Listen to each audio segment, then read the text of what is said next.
이튿날 바다 건너편에 서 있던 무리가 배 한 척 외에 다른 배가 거기 없는 것과 또 어제 예수께서 제자들과 함께 그 배에 오르지 아니하시고 제자들만 가는 것을 보았더니, 그러나 디베랴에서 배들이 주께서 축사하신 후 여럿이 떡 먹던 그곳에 가까이 왔더라.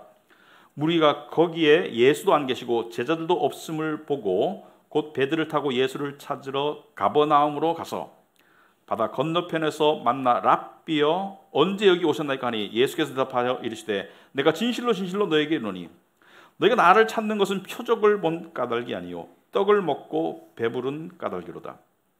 썩을 양식을 위하여 일하지 말고 영생하도록 있는 양식을 위하여 하라. 이 양식은 인자가 너희에게 주리니 인자는 아버지 하나님께서 인치신 자니라. 그들이 묻되 우리가 어떻게 하여 하나님의 일을 하오리까? 예수께서 대답하여 이르시되 하나님께서 보내신 이를 믿는 것이 하나님의 일이니라 하시니, 그들이 묻되 그러면 우리가 보고 당신을 믿도록 행하시는 표적이 무엇이니까? 하시는 일이 무엇이니까? 기록된 바 하늘에서 그들에게 떡을 주어 먹게 하였다함과 같이 우리 조상들은 광야에서 만나를 먹었나이다. 예수께서 이르시되 내가 진실로 진실로 너에게 이르노니 모세가 너에게 하늘로부터 떡을 준 것이 아니라 내 아버지께서 너에게 하늘로부터 참 떡을 주시나니 하나님의 떡은 하늘에서 내려 세상에 생명을 주는 것이니라. 그들이 이르되 주여 이 떡을 항상 우리에게 주소서. 예수께서 이르시되 나는 생명의 떡이니 내게 오는 자는 결코 줄이지 아니할 터이요 나를 믿는 자는 영원히 목마르지 아니하리라. 그러나 내가 너에게 이르기를 너희는 나를 보고도 믿지 아니하는도다 하였느니라. 아버지께서 내게 주시는 자는 다 내게로 올 것이요 내게 오는 자는 내가 결코 내쫓지 아니하리라. 내가 하늘에서 내려온 것은 내 뜻을 행하려 함이 아니요 나를 보내신 이의 뜻을 행하려 함이니라. 나를 보내신 이의 뜻은 내게 주신 자 중에 내가 하나도 잃어버리지 아니하고 마지막 날에 다시 살리는 이것이니라. 내 아버지의 뜻은 아들을 보고 믿는 자마다 영생을 얻는 이것이니 마지막 날에 내가 이를 다 살리리라 하시니라. 아멘. 앉으시기 바랍니다. 우리 기도하도록 하겠습니다.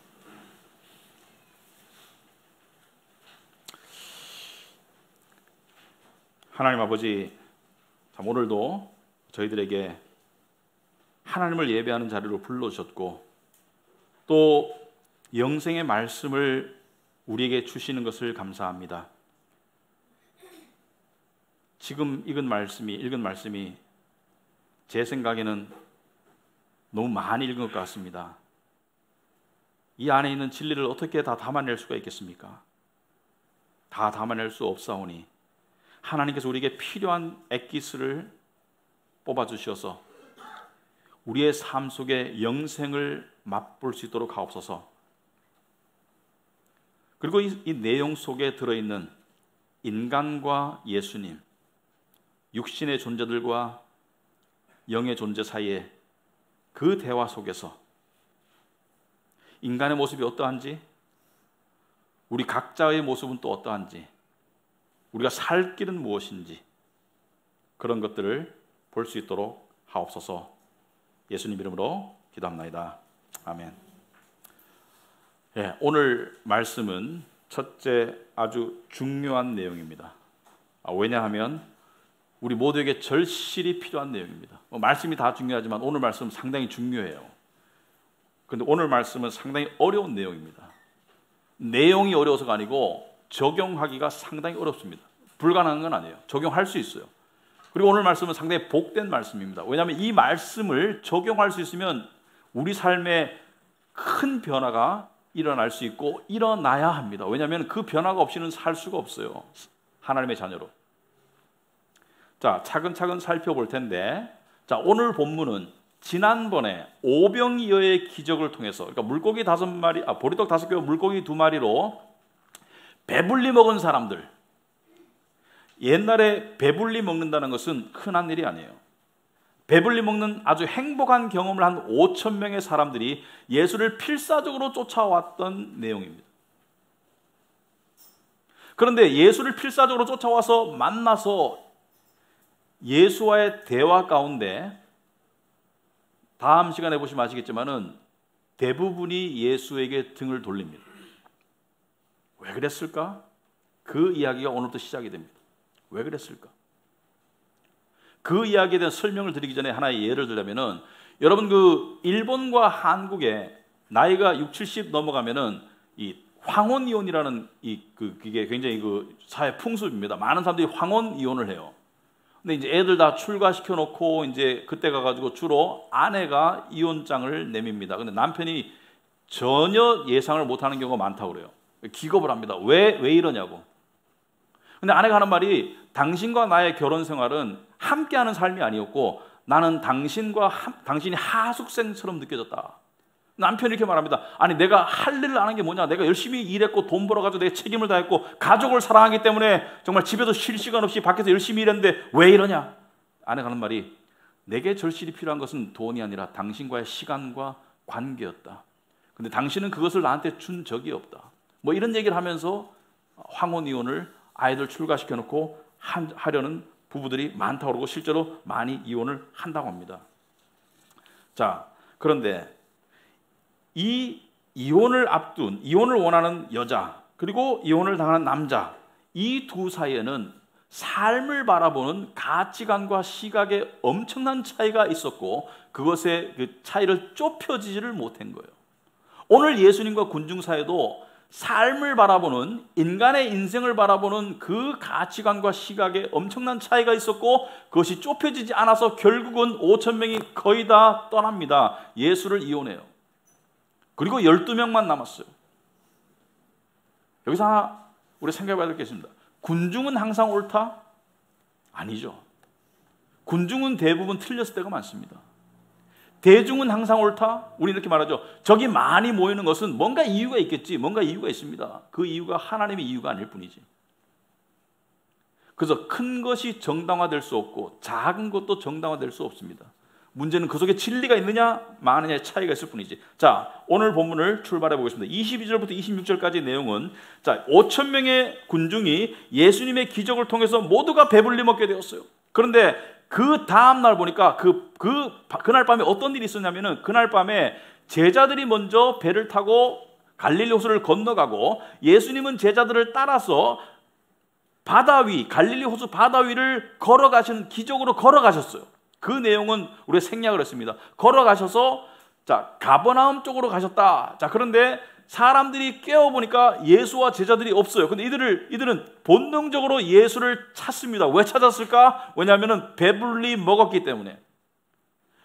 옛날에 배불리 먹는다는 것은 이런 거와 마찬가지입니다. 비유하자면 오늘날 돈 걱정 없이 살 수 있는 경지. 여러분, 많은 사람들이, 세상 사람들이 그걸 원하죠. 돈 걱정 없이 살 수 있는 거, 돈 걱정 없이 먹을 수 있고 집 살 수 있고 아이들 교육시킬 수 있고 여행 갈 수 있고 돈 걱정 없이 살아봤으면 하는 게 사람들의 일반적인 꿈이죠. 그죠? 돈 걱정 없이 살 수 있다. 근데 예수를 왕으로 삼으면은, 예수를 따라다니면은 돈 걱정 없는 정도가 아니고, 이 당시에 가장 절실한 것은 밥 안 굶는 거예요. 그죠? 밥 굶는 것과 돈 없는 것은 밥 굶는 것이 훨씬 더 절실하죠. 밥 안 굶고 살 수 있겠다. 그러니까 행복할 수 있겠다. 그래서 예수를 절실히 필사적으로 따라 나섰는데 예수가 없으니까 그런 우왕좌왕하는 가운데 디베라라는 이 갈릴리호수에서 가장 큰 도시입니다. 거기서 배들이 여러 척 오니까 그 배들 여러 척을 나눠 타고 떼지어서 호수를 건너서 예수가 있는 곳에 가서 예수를 만났어요. 제가 예수님이라면 상당히 기뻐했을 것 같아요. 역시 나를 알아보는구나. 역시 내가 필요하구나. 제가 예수라면 상당히 기뻐했을 것 같아요. 근데 예수님이 뭐라고 말씀하시냐면은, 예수님은 돌직구를 던지세요. 26절에 예수께서 대답하여 이르시되, 내가 진실로 너에게는, 여기서 진실로는 예수님의 말씀이 다 사실이지만 강조하시는 거죠. 정말로 너에게 말하노니 너희가 나를 찾는 것은 표적을 본 까닭이 아니요 떡을 먹고 배부른 까닭이다. 이것은 무슨 말이냐면, 표적을 본 까닭이 아니라는 것은 너희가 표적을 통해서 내가 메시아이거나 또는 선지자라는 그 생각 때문에 나를 찾아온 게 아니고, 그러니까 어떤 신앙적인 이유 때문에 찾아온 게 아니고 배고픈 이유 때문에 찾아왔지. 이러니까 배고픈 이유 때문에 나를 찾았지. 배고파서 왔지. 배불렀으니까 또 배부르고 싶지. 예수님은 돌려 말씀하시는 법이 없습니다. 예수님은 진리를 그대로 이야기하시지 돌려 말씀하시거나 진리에 물을 타거나 설탕을 뿌리지 않아요. 오늘날 많은 사람들처럼 진리가 받아들이기 어려운 줄 알면서도 예수님은 그대로 전합니다. 이 사람들은 못 받아들여요. 12명의 제자들만 받아들이졌지 이 사람들은 못 받아들이고 떠나게 됩니다. 그렇지만 그럼에도 불구하고 예수님은 진리를 있는 그대로 전하지 오늘날 많은 지도자들처럼 사람들을 더 끌어모으겠어요. 여러분 5,000명이 줄줄줄 따라오면은 일반적인 사람들 같으면 이 중에 몇 명을 이 안에 가두어둘 수 있을까? 한 90%는 가두어둬야 되겠지. 그래서 열심히 노력할 겁니다. 이들이 원하는 게 뭐지? 이들이 듣고 싶은 이야기가 뭐지? 이들이 필요한 게 뭐지? 이들을 만족시키기 위해서 열심히 노력해서 5,000명 중에 한 4,500명 이상은 끌어모으려고 할 거예요. 그래야지 대형 교회가 되니까, 그죠? 예수님 뭐예요? 5,000명 다 떠났어요. 12명밖에 안 남았어요. 왜? 진리를 전하니까 사람들이 떠나는 거예요. 그리고 예수님께서 너희가 나를 찾은 것은 떡을 먹고 배부른 까닭이지, 배불러서 찾아왔지, 또 떡이 필요한 거지. 그리고 예수님께서 27절에 썩을 양식을 위해서 일하지 말고, 무슨 말이냐면은 너희들이 지금 이 한 모든 수고, 나를 찾았고 간절히 내가 어딘지 수소문했고, 더 나아가서 배를 확보해서 배삭스를 줬겠죠, 그죠? 배 나눠 타고 여기까지 나를 쫓아온 그 열정을 가지고 썩을 양식을 위해서 일하지 말고 영생하도록 있는 양식을 위해서 일을 해라. 이렇게 영생의 양식을 이야기해요. 여기서 무리들과 예수님 사이에는 엄청난 가치관의 차이가 있다. 한마디로 말하면 무리들은 육적인 가치를 추구하는 무리들이고 예수님은 영적 가치를 말씀하고 계신다. 그래서 오늘 본문을 세 가지 제목으로 살펴보자. 첫째는 육적인 가치와 영적인 가치가 어떻게 충돌하는가? 육적인 가치와 영적인 가치의 충돌. 두 번째는 영적인 가치의 탁월성. 세 번째는 영적인 가치를 향한 인간의 선택과 하나님의 주권. 좀 제목이 길고 좀 복잡해도 걱정하지 마세요. 다 이해하게 됩니다. 자, 육적인 가치와 또는 세상적인 가치와 영적인 가치의 충돌을 먼저 살펴보자. 여러분, 육적인 가치가 뭐죠? 세상적인 가치가 뭐죠? 육적인 가치라는 것은 이 육신이 필요로 하는 것, 이 육신이 갈망하는 것, 이 세상적인 가치들은 육신이 필요하고 육신이 갈망하고 대부분이 눈에 보이는 것들이에요. 예를 들어서 부, 명예, 인기, 지위, 능력, 외모, 이런 육적인 것은, 세상적인 가치는 눈에 보이는 것이고 육신의 필요이자 육신의 갈망입니다. 반대로 영적인 가치는 뭐냐? 영적인 가치는 세상 사람들의 눈에는 도저히 안 보이지만 영원한 값어치를 지닌 것이다. 예를 들어서 하나님과 하나님의 나라, 예수 그리스도와 성령의 임재, 구원, 천국, 새하늘과 새 땅, 부활, 이런 영적인 가치를 이야기한다. 그런데 물론 인간은 아무리 믿음이 좋아도 영적일 수만은 없습니다. 예수님도 그거를 인정하셨어요. 여러분, 예수님께서 광야에서 40일 동안 시험을 받으셨죠. 40일 동안 광야에서 40일 동안 금식하시고 시험을 받으셨죠. 40일 금식해 본 사람 없죠, 여기에? 저는 40일 금식해 본 사람을 2명 만나봤어요. 근데 40일쯤 금식하면은 배가 고파서가 아니고 안 먹으면 죽어요. 그러니까 40일쯤 금식했는데 영양분을 공급 안 하면 죽습니다. 근데 40일쯤 금식한 사람의 육신의 절실한 필요는 영양분의 공급, 즉 빵을 공급해 줘야 돼요. 그죠? 빵을 먹어야 돼. 그때 마귀가 나타나서 예수님께 뭐라고 그랬습니까? 어떻게 시험했습니까? 네가 하나님의 아들이거든. 이 돌로 떡이 되게 해봐라. 너 지금 떡이 필요하지? 너 육신의 필요가 지금 떡이지, 빵이지, 우리말로 하면 밥이지. 밥이 되게 해봐라. 예수님께서 뭐라고 말씀하셨습니까? 밥은 필요 없다고 말씀하지 않으셨어요.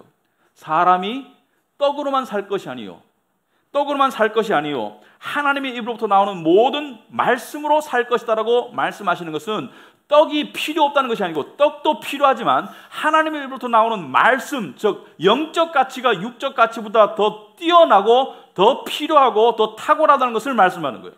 예수님은 육적 필요, 육적 가치, 세상적인 필요를 부인하지 않았습니다. 왜? 육신의 존재로 오셨기 때문에. 우리처럼 마찬가지로 우리도 육신의 어떤 필요나 육신의 가치가 필요하지만 영적 가치와 비교해서는 영적 가치가 더 추구돼야 되고 더 탁월하다는 것을 이야기하고 있다는 것이죠.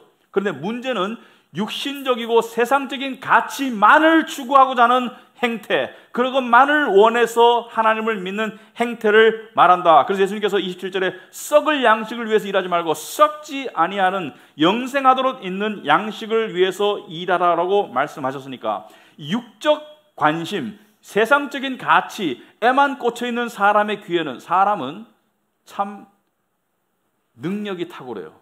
무슨 능력이면 자기가 듣고 싶은 얘기만 듣는 능력. 얘기하는데 자기가 듣고 싶은 단어만 들려. 그리고 자기가 듣고 싶은 대로 듣고 자기가 듣고 싶은 대로 해석해. 예수님께서 여기서 양식을 말하니까 여전히 양식에 꽂혀 있어. 여전히 배부른 양식에 꽂혀 있어. 지금 영적이고 나발이고 필요 없고 양식을 위해서 일하라니까. 그러니까 이 군중들이 뭐라고 그래요? 어떻게 하면 하나님의 일을 할 수 있사옵나이까? 28절 물어요. 그들이 묻되 우리가 어떻게 하여 하나님의 일을 하오리까? 이 사람들이 묻는 건 뭐예요? 어떻게 무슨 일을 해야지 하나님께 이쁨 받고 하나님께 인정받아서 이러한 양식을 얻을 수 있나? 계속 배불리 먹을 수 있나? 이들은 여전히 육신적인 관점에서 예수님의 말을 알아듣고 있기 때문에 오해하고 있고 이해를 못하고 있어요. 부부간의 대화하면 그럴 때 있죠. 서로 막 이야기하는데 서로 대화가 안 돼. 친구도 마찬가지지만 왜 그렇습니까? 서로 보는 시각의 차이가 가치관이 다른 거예요. 이 황혼 이혼을 하는 부부처럼 서로 대화가 안 돼. 이해를 하려면 한참 동안 얘기해야 이해가 될까 말까요? 나는 이때까지 죽을 똥 살 똥 가족을 사랑한다고 헌신하고 정말 희생해서 이렇게 돈 벌어 와서 가족 먹여 살렸는데 아내는 당신은 나를 사랑한 적이 없대. 대화가 안 돼. 대화가. 남자가 여자가 대화가 잘 안 돼요, 사실은. 예수님과 군중이 대화가 안 돼.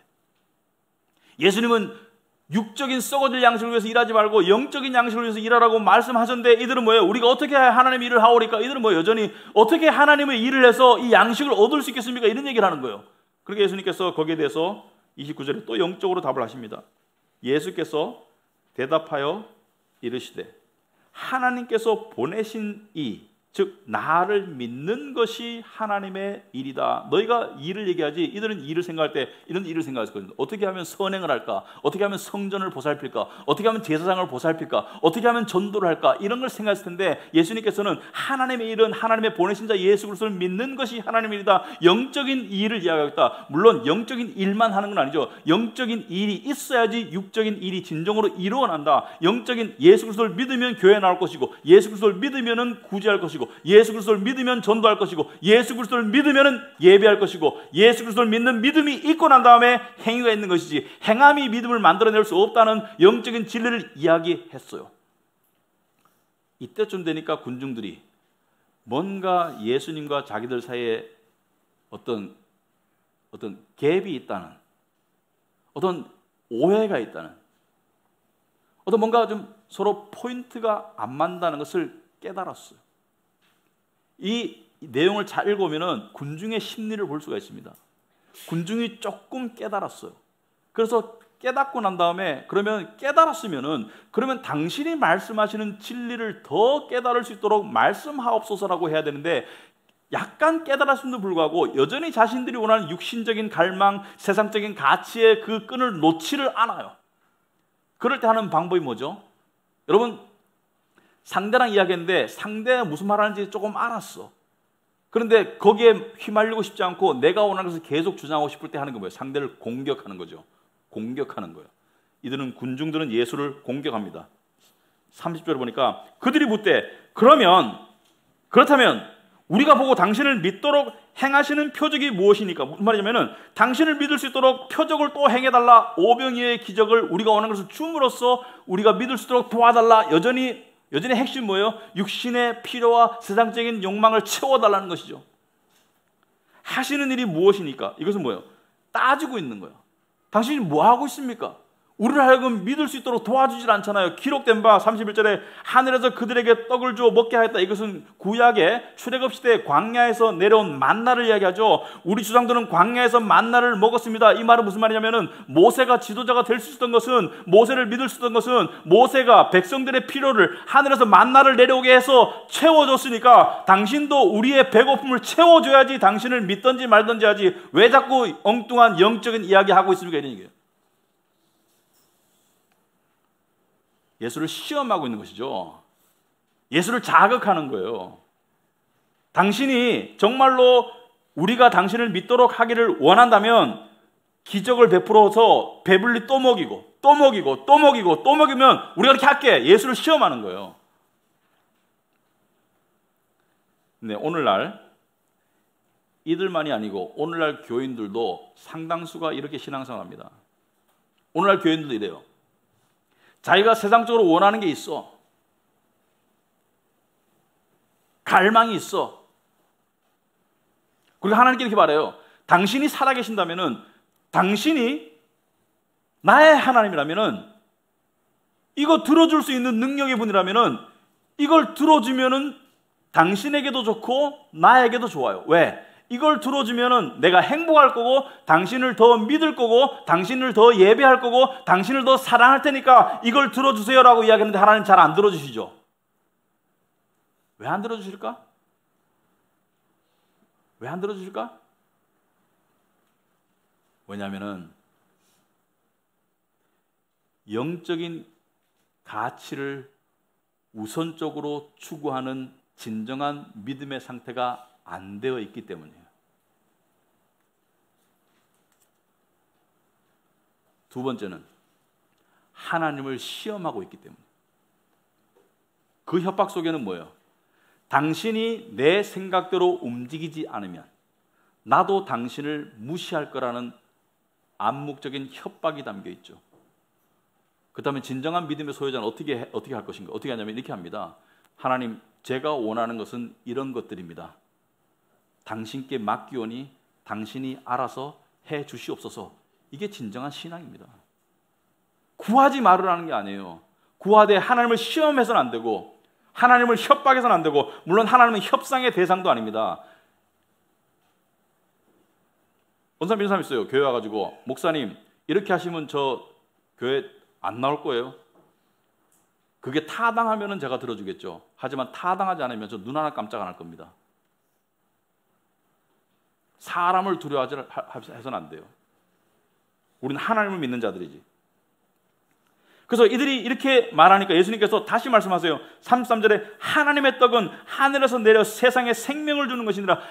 진정한 떡은 생명의 떡이다. 내가 생명의 떡이 되는구나. 내가 생명의 떡인데, 니네가 육신적으로 어제 배부리 먹은 그것은 하루를 견디야 할 뿐이지만 나를 먹으면 영원히 죽지 않는 생명의 떡이라는 것을 이야기하고 있습니다.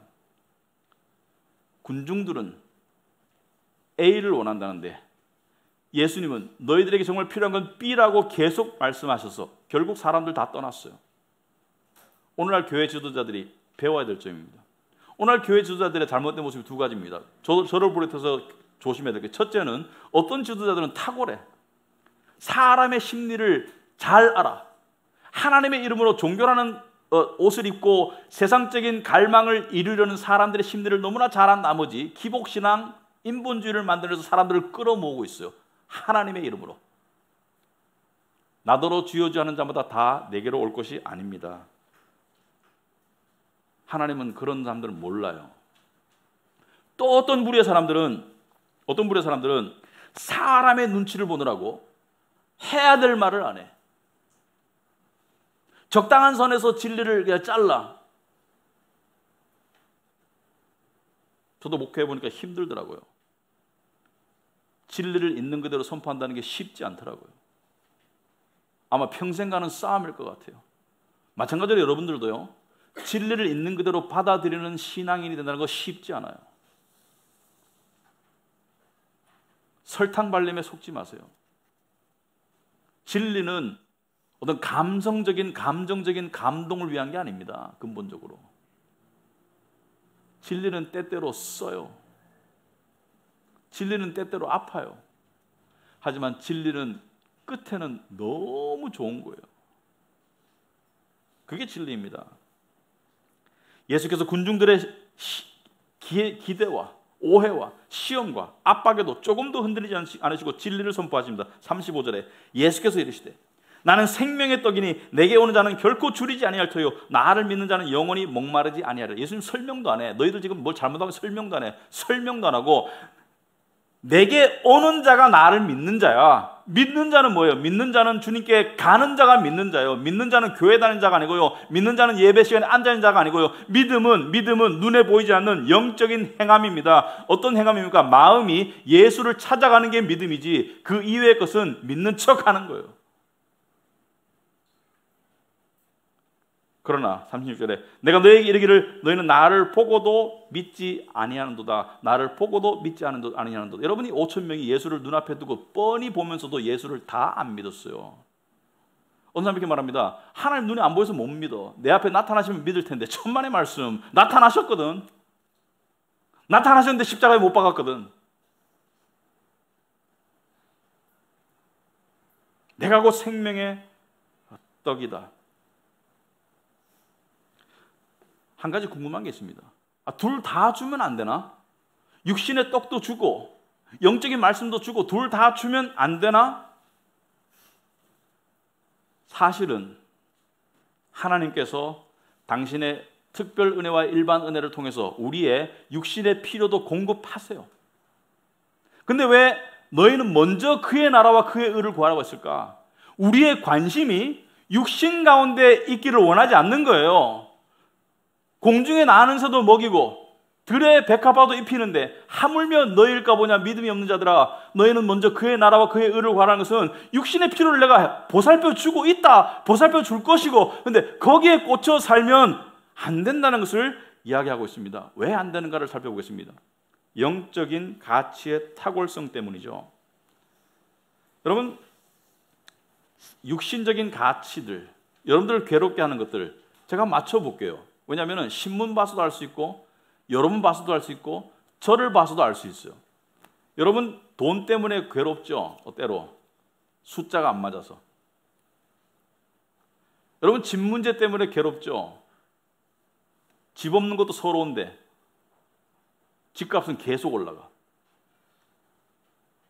여러분이 원하는 만큼 어떤 인정과 인기를 못 얻어서 괴롭죠. 이런 직장쯤에 다녀야 되는데 그런 직장은커녕 저런 직장도 못 다니니까 괴롭죠. 근데 예수님께서 뭐라 했어요? 세상의 모든 것들은 다 썩는다라고 말씀하셨습니다.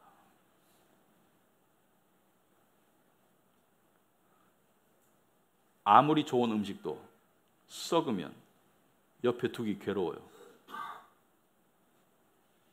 아무리 좋은 음식도 썩으면 몸에 해로워요. 우리가 가지고 있는 모든 것들이 언젠가 썩든지 아니면 우리가 먼저 썩을 거예요. 저는 이번 주에 죽음에 대해서 생각을 해봤습니다. 어떤 간호사를 통해서 응급실에서 일어나는, 대학병원 응급실에서 일어나는 상황을 제가 들었어요. 상상을 초월하더라고요. 아직도 그런 원시적인 수술 방법이 있더라고요. 제가 다 설명할 이유가 없죠. 설명할 시간도 없고. 그래서 뇌종양이 걸렸는데 뇌 위에가 아니고 뇌 밑쪽에서 걸리면 어떻게 CT를 찍을까? 카메라를 밑에서도 위로 쳐집어넣어야 돼요. 장기를 해집고. 그리고 의사 이렇게 말합니다. 이 수술한다고 산다는 보장 없고, 이 수술하고 나면은 살아있는 게 죽는 것보다 더 괴로울 거고, 수술해서 나을 가망은 5%도 안 되는데 그래도 하시겠어요? 그런 사람들이 수두룩빽빽하대요. 중환자실에. 그때 37평 아파트가 무슨 소용이 있니? 집값이 2배로 뜨면 뭐 할래? 근데 왜 그렇게 아둥바둥해요?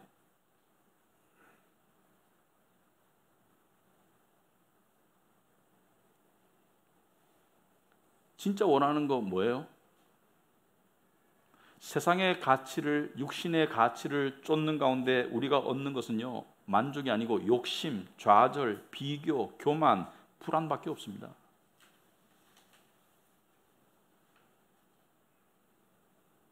근데 우리가 진짜 원하는 건 평강이고 만족이고 감사고 기쁨이잖아요. 로마서 8장에 보면은 참 어려운 말씀이 있습니다. 진리의 말씀인데 참 어려운 말씀이에요. 로마서 8장 5절에 우리 다 같이 한번 읽어보겠습니다. 육신을 따르는 자는 육신의 일을, 영을 따르는 자는 영의 일을 생각하나니 육신의 생각은 사망이요 영의 생각은 생명과 평안이니라.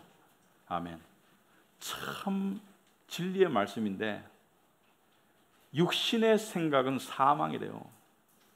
여기서 말하는 생각은 마음의 핵심적이고 중심적인 생각을 말합니다. 내가 저절로 향하는 생각, 내가 골똘히 향하는 생각, 내가 주로 하는 생각이 육신의 생각, 돈 문제, 집 문제, 무슨 세상일에 그런 관계되는 문제가 있으면 죽을 맛일 거라는 거예요. 이 말씀에 동의 안 하는 사람 없을 겁니다. 충분히 경험해 봤죠. 근데 영의 생각은 뭐라고요? 영의 생각은 생명과 평안이래요. 여러분 이거 우리 원하지 않아요? 근데 문제는 육신의 생각은 저절로 돼. 육신의 생각은 가르쳐줄 필요도 없고 노력할 필요도 없고 육신이 저절로 해. 영의 생각은요? 영의 생각은 우리가 믿음으로 순종하면서 해야 돼요. 영의 생각한다는 것을 구체적으로 말하면 뭐예요? 영의 생각을 한다는 것은 영의 생각을 할 수 있는 통로들이 있어야 돼. 생각은 뭐예요? 생각은 머리부터 시작하잖아요. 머리부터 생각하고 마음으로 내려가잖아요. 어떻게 해야 돼? 말씀을 집어넣고 예배를 집어넣고 그다음에 좋은 신앙 서적을 집어넣고 요즘 여러분 무슨 말씀 읽고 있습니까?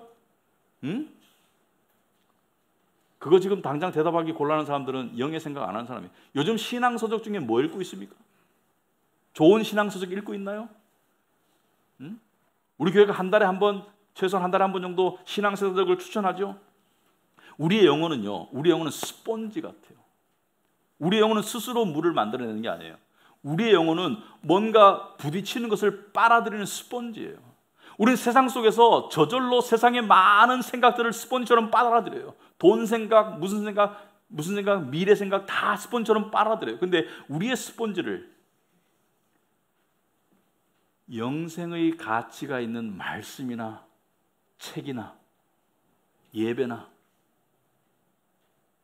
기도나 그런 속에 넣지 않으면 빨아들일 수 없어요.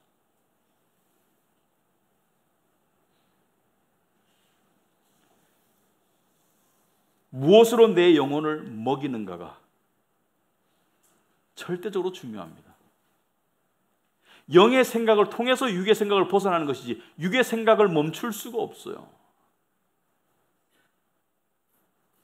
그리고 육의 생각을 완전히 멈출 수 있는 사람도 없어요. 육의 생각을 많이 멈출 수는 있어요. 많이 멈출수록 평강과 의로 나가는 거예요.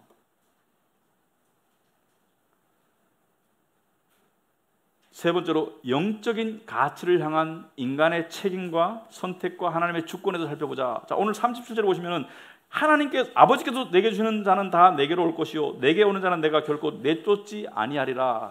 아버지께서 내게 주시는 자는 다 내게로 올 것이다. 하나의 예외 없이. 이것을 좀 어려운 말로 거부할 수 없는 부르심이라고 합니다. 거부할 수 없는 은혜의 부르심. 그런데 내게 오는 자는 내가 결코 내쫓지 아니하리라. 주 예수를 부르라. 그리하면 너와 내 집이 구원을 얻을 것이다. 여러분, 우리가 신학적인 명제 중에서 해결하지 못하고 있는 숙제, 앞으로도 해결하지 못할 숙제가 하나 있어요. 구원이 전적으로 하나님의 택하심이라면 인간의 선택과 책임은 뭔가? 어떤 사람이 이렇게 말합니다. 아니, 전적으로 하나님의 택하심이라면 전도는 왜 해? 어떤 사람이 얘기합니다. 하나님의 택하심 아니야. 인간에게 달려있어. 한마디만 이야기할게요. 역사 속에서 어느 누구도, 어거스틴도 켈빈도 어느 누구도 이 명제를 인간의 논리로 명확히 풀 수가 없었습니다. 인간의 논리로 명확히 풀 수 없는 이유는 하나님의 어떤 진리는 큰 그림은 보이지만 그것을 속속들이 알 수가 없어요. 왜? 속속들이 안다는 것은 하나님을 내 머리 속에 가둔 거예요. 그때 하나님은 하나님이 아니에요. 하나님의 진리는 드러나는 것과 감추인 것이 있습니다. 신명기 29장 29절에 보면 드러나는 것은 우리 것이고 감추인 것은 하나님 거예요. 감추인 거 다 알려고 하지 마세요. 드러난 것만 알아도 충분해. 분명히 말하지만은 인간의 입장에서는 하나님을 찾아야 합니다. 하나님을 믿어야 합니다. 내게 오는 자는 내가 결코 내쫓지 않는다는 것을 믿고 찾던 사람들 중에 하나님으로부터 거절당한 인간은 없어요. 둘째, 하나님을 찾고 만난 사람은 하나님 아버지께서 나를 예수께로 끌어왔다는 것을 인정할 수밖에 없죠. 감사하죠. 나를 미리 아시고 택하신 게 감사하죠. 자, 그런데 문제는 우리 믿는 자들은 어떠냐? 우리 믿는 자들이 영생을 향해 나가는 거, 예수 그리스도를 향해 나아가는 거, 예수를 찾는 것이 믿는 것인데, 그것이 믿음이라는데, 영생을 맛보아야 된다는데, 육적인 가치보다 영적인 가치를 더 추구해야 된다는데, 거기에는 믿음의 순종이 들어갑니다. 그건 저절로 되는 거 아니에요. 그건 저절로 되는 거 아니에요. 대다수 사람들은 육적인 가치만을, 또는 육적인 가치와 세상적인 가치를 우선적으로 생각하기 때문에 사는 게 죽을 맛이에요. 많은 사람들이 헬조선하지만 헬조선 이유 중에 성경적으로 보면은 육신의 생각을 너무 많이 하고 있기 때문에, 애가 태어나면은 애에 대한 걱정이 너무 앞서 하나님을 믿는 믿음으로 나아가기보다는 애가 지 거야? 미안합니다.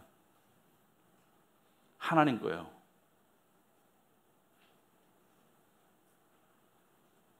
내 아들 내 거 아닙니다. 이번 주 설교를 준비하면서 제가 이상한 체험을 했어요.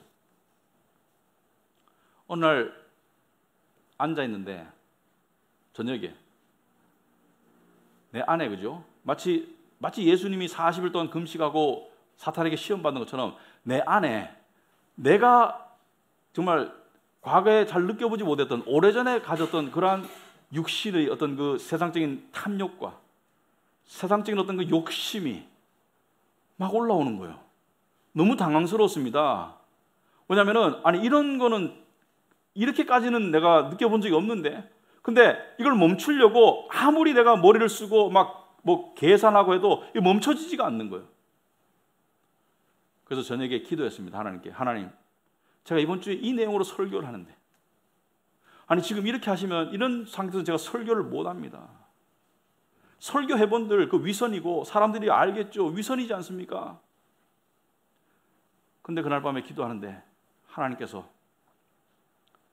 그 육신의 욕망을 이길 수 있도록 능력을 주셨어요.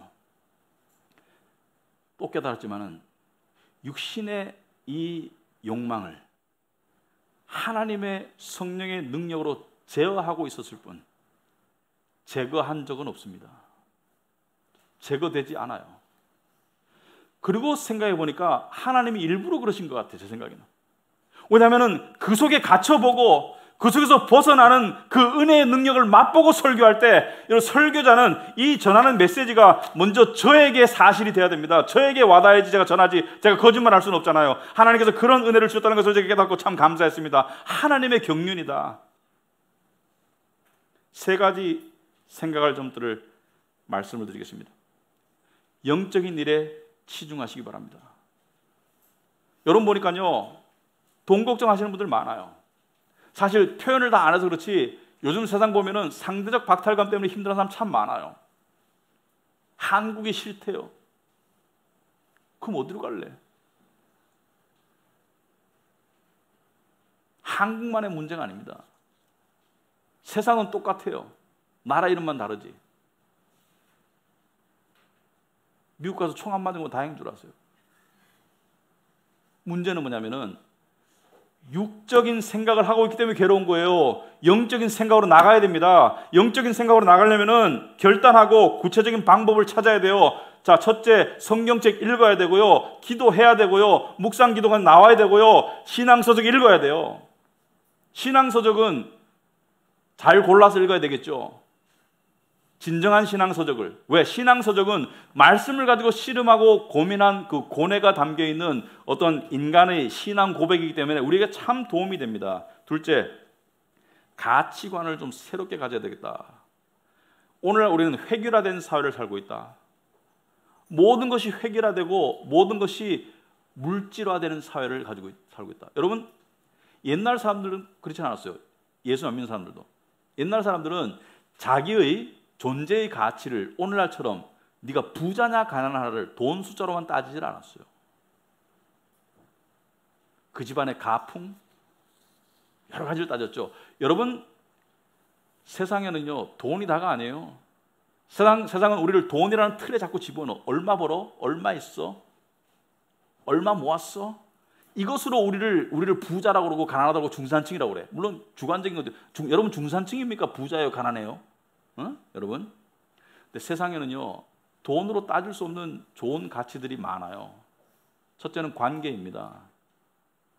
함께 할 수 있는 친구, 공동체, 이거 돈으로 따질 수 있어요? 여러분 얼마나 많은 사람들이 저 비싼 건물 안에서 외롭게 끙끙대는지 알아요? 가족이 화목한 가정이 있는데 그 화목함을 10억하고 바꿀래? 10억 주면 불화할래요? 가족이 화목한 것은 돈으로 따질 수 없어요. 그것은 돈으로 따질 수 없는 정말 귀중한 가치예요. 근데 사람들은 그것을 가지고 있으면서도 모르더라고. 건강? 여러분 중환자실 한번 가보실래요? 근데 이 모든 것도 이 한 가지 가치와는 비교가 안 됩니다. 이 한 가지 가치를 깨달아야 돼요. 여러분 2차 세계대전 때 일본이 끝까지 저항하면서 가미가제라고 알죠? 자살폭탄. 그러니까 비행기 몰고 가지고 항공모함에 때리고 미국을 계속 저항했는데 미국이 어떻게 했어요? 한 방에 날렸죠. 이 한 방의 폭탄은 다른 모든 무기와 비교할 수 없어서 바로 손들었죠. 그게 원자폭탄이죠.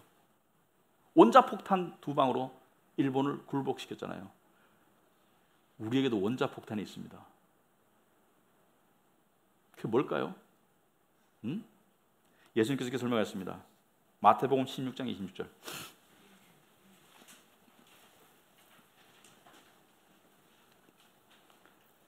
마태복음 16장 26절에 예수님께서 사람이 만일 온 천하를 얻고도 제 목숨을 잃으면 무엇이 유익하리요? 사람이 무엇을 주고 제 목숨과 바꾸겠느냐? 여기서 말하는 목숨이라는 것은 지금 살고 있는 목숨도 의미하지만 사실은 더 큰 의미는 영생을 말합니다. 사람이 무엇으로 이 세상의 것을 천하를 얻고도, 천하라는 것은요, 여러분 이렇게 말합니다. 집이 5채나 되는데 엄청나게 부자네? 여러분 서울에 집이 몇 채인 줄 아세요? 수백만 채가 있는데 뭐 15채, 10채 갖고 뭔 부자야. 여기서 말하는 온천하는 것은 서울에 있는 집 전체, 시드니, 뉴욕, 뭐 파리 모든 전체를 가지고도 네 목숨하고 바꿀래? 그것은 영생을 받은 자는 이 세상의 모든 것을 합친 것보다, 이 세상의 모든 돈, 모든 건물, 모든 것을 합친 것보다 더 가진 부자라는 것을 이야기하고 있습니다. 아멘.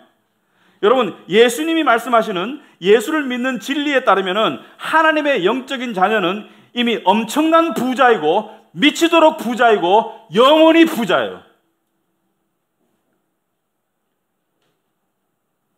이것이 마음으로 깨달아지고 믿어지면 육신의 생각이 훨씬 덜 아플 거예요. 그리고 하나님을 향한 감사가, 세상을 향한 당당함이 훨씬 더 늘어날 겁니다. 여러분 세상에 미련한 것과 지혜로운 사람이 있습니다. 미련한 사람은 뭐예요? 미련한 사람은 이런 사람이에요. 나는 영어를 지지리 못하는데 통역사가 되겠다는 미련한 사람이죠. 지혜로운 사람은 나는 영어를 잘하는데 통역사가 되겠다, 지혜로운 사람이죠. 그러니까 지혜로운 사람은 가능성이 있는 쪽으로 시간과 노력을 쏟아가는 게 지혜로운 사람이죠. 세상에서의 세상적인 육신적인 갈망들은 이루어질 수 있습니까? 이룰 수 없습니까? 한 99%는 안 이루어집니다. 여러분이 원하는 대로. 근데 공교롭게도 그 1%를 이루었다 1% 사람이 이루었다 손 치더라도 욕심이 한 발 더 가 있을걸요? 그리고 자기가 원하는 행복은 없을걸요? 자기가 상상했던 그런 삶은 아닐걸요? 여러분 뉴스 보니까 부자들의 삶을 내면적으로 들여다보니까 어떻던가요? 그 안에 사랑이 있던가요? 그 안에 가족애가 있던가요? 그 안에 시기와 탐욕과 미워함과 돈만 가졌을 뿐이죠, 많은 사람들이. 근데 이루어질 수 없는 불확실한 확률이 낮은 거의 없는 것을 향해서 왜 자꾸 이렇게 안 달려고 열심을 내세요? 근데 영적 가치는요, 세상에서의 가치는 없는 것을 얻어라, 없는 것을 이루어라, 못 가진 것을 가져라라고 말하지만은 영적 가치는 그 반대예요.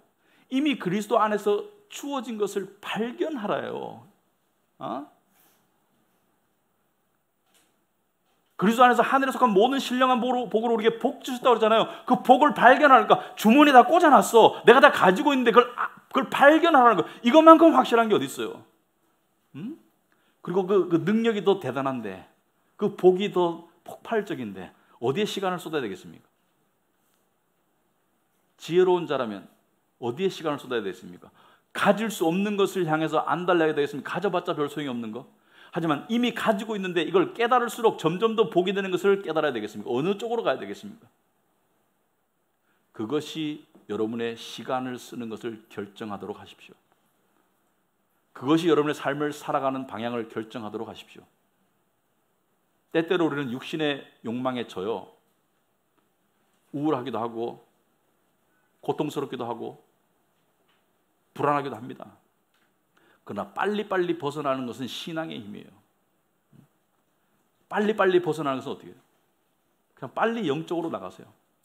기도하시고 말씀 보시고 좋은 신앙책을 읽으시고 그런 속에서 영적으로 점점 더 강해질 때 우리는 예수님께서 말씀하시는 그런 생명을 누리게 됩니다.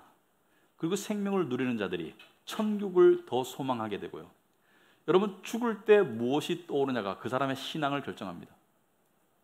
여러분이 믿는 자인데 응급실에 누워가지고 이제 죽음이 다가오는데 아이고 통장에 넣어둔 돈 어떡하나 이러고 있으면은 도로 꽝인 거예요. 이제 주님 만나는 그 생각이 지배적이지 않으면 그래서 신앙은 평소에 준비하고 죽을 때 테스트 받는 거예요. 신앙을 준비하는 여러분 되시기 바랍니다. 기도하겠습니다.